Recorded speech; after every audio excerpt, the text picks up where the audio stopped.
Today on Exposing the Back, how to take your opponent's back when they turtle up during your pressure passing.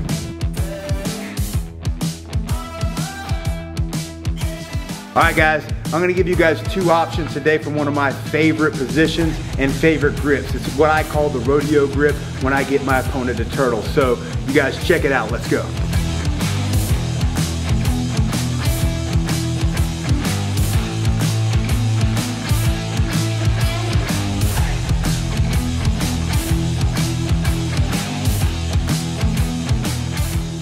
Alright guys, today I'm going to be showing you guys one of my favorite things to do in all of Jiu-Jitsu, and that's pressure passing.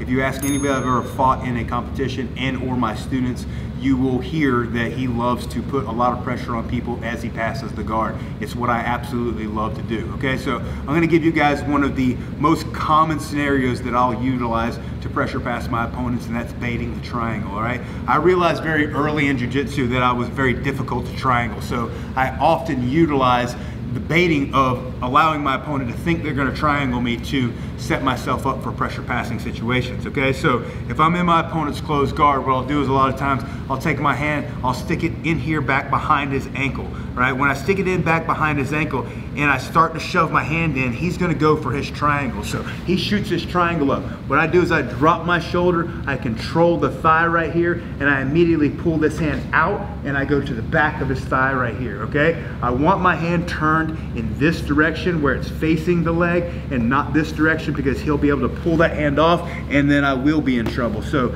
but if my hand is facing this direction, when he goes to pull that hand off, it's stuck in that position. Okay, so now what we're going to do is we're going to start to pressure pass. All right, and my opponent doesn't want to give up the points, so he's going to wind up turtling. All right, so I start to stack him up, I start to put that pressure, and I start to turn and I come around the corner. So instead of letting me pass the guard, he decides that he's going to turtle, right? And I wind up in this position.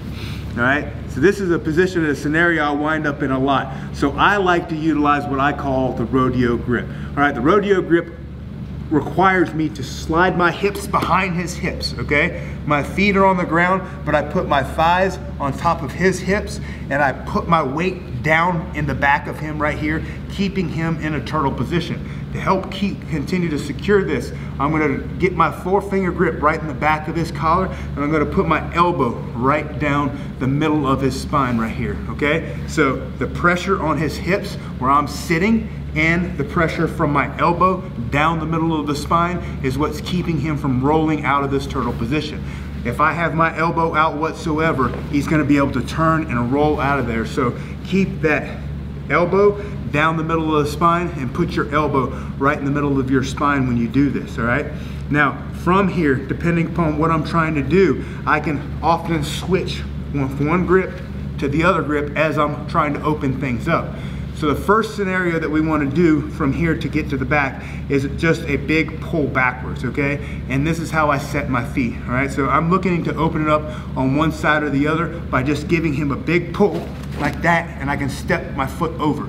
Okay, now from here, once I've got one foot established, now I can let go of the rodeo grip and double grip around his neck and chest. All right, so now I'm staying tight to him, and now I'm going to use my fall off scenario where I've got my hook in, I pull him over, and then I can start to set my second hook and go into my back attacks from there. Okay, so it's a very common scenario that I utilize all the time, right? And then on the second technique, I'm going to give you guys a second grip that's going to give you even more control and more finishes. So check it out.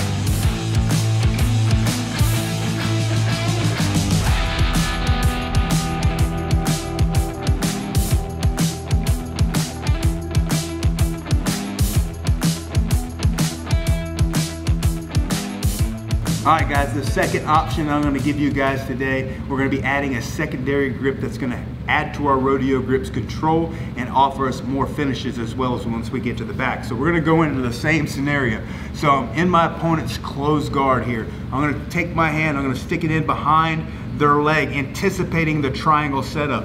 As they do that, I punch my hand around and I control the back of their thigh by putting my shoulder low and heavy and turning my head the opposite direction. This hand's gonna pull out and it's gonna go to the back of their leg right here, right? A lot of times what I'll do is I'll start to put that pressure on and I'll staple the leg to control him. So he's now got to defend me going in this direction. So when he starts to defend me going in this direction, I'll step out and go out the back, and then that's when he'll wind up turtling. So I'll step out and go out the back, he'll wind up turtling. So I wind up in this turtle position again, right? So immediately as soon as I find that turtle, I'm gonna come around the back. I'm gonna place my hips first. My knees are squeezing on top of the thighs, and my butt is heavy in the back to keep the weight backwards, okay? I'm gonna go right into my rodeo grip, and I'm gonna put my elbow right down the center of his spine, driving again into the spinal column and creating a lot of pressure to keep him from wanting to roll, okay? So now what we're doing is we're looking for our backstrap grip, all right? If my opponent is leaving any room underneath his elbows right here, I'm gonna stick my hand in and get the backstrap grip. So my hand's gonna punch in, and what I'm looking for is a grip on the opposite side collar. I don't want the same side collar, I want the opposite side collar when I do this, all right?